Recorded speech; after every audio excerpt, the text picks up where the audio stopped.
सूर्याजी म्हणतो, अरे हिजडेनं तुमचा बाप रक्ताच्या थवळ्यात मरून पडलाय.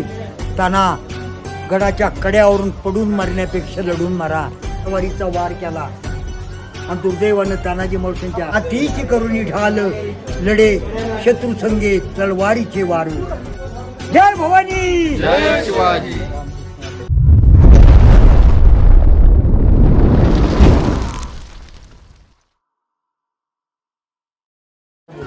मामा नाव तुमचं? लगेच नाही आलेलं. मामा नाव काय माझं नाव संभाजी डिंबळे, राहणार कल्याण. कल्याण. संभाजी डिंबळे, राहणार कल्याण, तालुका हवेली, जिल्हा पुणे. धन्यवाद. धन्यवाद. समोर पाहू शकता तानाजी मालुसरे, सुभेदार तानाजी मालुसरे यांचे समाधी स्थान. त्या ठिकाणी आपण पोहोचलो आहोत आणि पाहू शकता कशा प्रकारे सर्व शिवभक्त ते दर्शनासाठी आलेले आहेत. 17 तीन एक शिव म्हणजे तानाजी मालुसरे या भूमीचं वर्णन आहे. 1670ला तानाजी मालुसरे या ठिकाणी आपल्या स्वराज्यामध्ये स्वराज्याला या ठिकाणी मरण पावले, त्याची नोंद केली. महाराष्ट्राच्या इतिहासाला नोंद केली. गड आला पण आपल्याला माहिती आहे, आपल्याला ज्ञात आहे. 4 फेब्रुवारी इसवी सन 1670. बघा तुम्ही, 400 वर्षापूर्वी तानाजी मालुसरे यांनी तारीख 4 फेब्रुवारी इसवी सन 1670 झाली.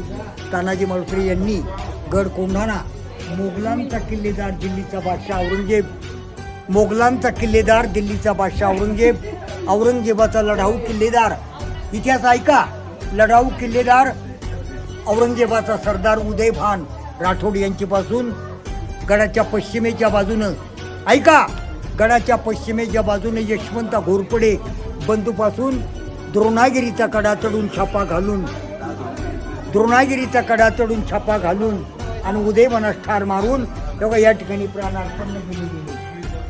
त्याला त्यांच्या अद्भुत पराक्रमाची स्मारकशिला म्हणून महाराजांनी आपल्या महाराष्ट्राची इतिहासात नोंद केली. महाराजांचं वाक्य गेलं आपल्या जिवेतून, गड आला पण असं महाराज म्हणाले गेले. आधी लगेन कोंढाण्याचं, मग माझ्या रायबाचं, असं तानाजी मालुसरे म्हणाले गेले.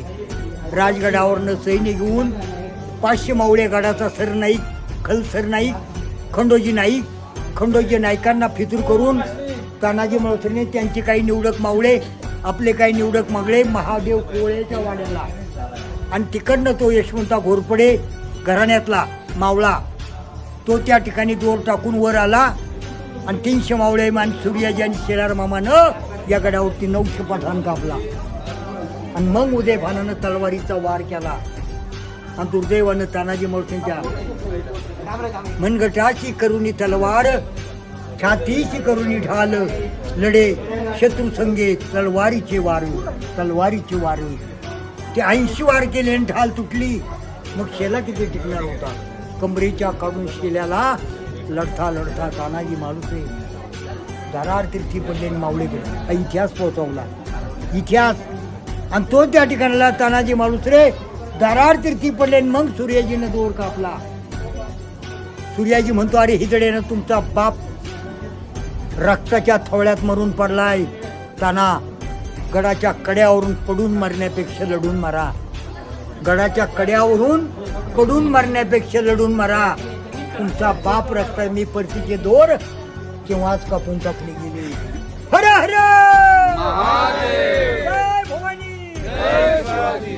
मग छत्रपती शिवाजी महाराजांना बातमी समजली. इथून सूर्याजीनं गड आला म्हणून, घेतला म्हणून गवताची गंज पेटवली पागेतली. इथल्या शत्रूच्या पागेतली गवताची गंज पेटवली आणि राजगडाला संदेश. जिजाऊ साहेब उभ्या राजगडाच्या दिंडीमध्ये उभ्या होत्या. शिवाजी महाराज राजदिंडीमध्ये उभे होते राजगडाच्या. आणि राजगडावरनं जिजाऊनं म्हटलं, शिवराजे तुम्ही जाऊ शकता गडाला. माझा लाडका कोंढाणा स्वर झाला. गड माझा स्वराज्यात आला आणि माझ्या स्वराज्यातला 17 हत्तीमधला माझा ताना स्वराज्याला सोडून गेला. म्हणून गडातला गड गेला. तो महाराजांनी असे म्हटले, असं आमच्या वाचनेतून गेले की माझा एक गड आला आणि एक गड गेला. जय भवानी, जय शिवाजी. सर्वांना माझे कडा आहे बघायला.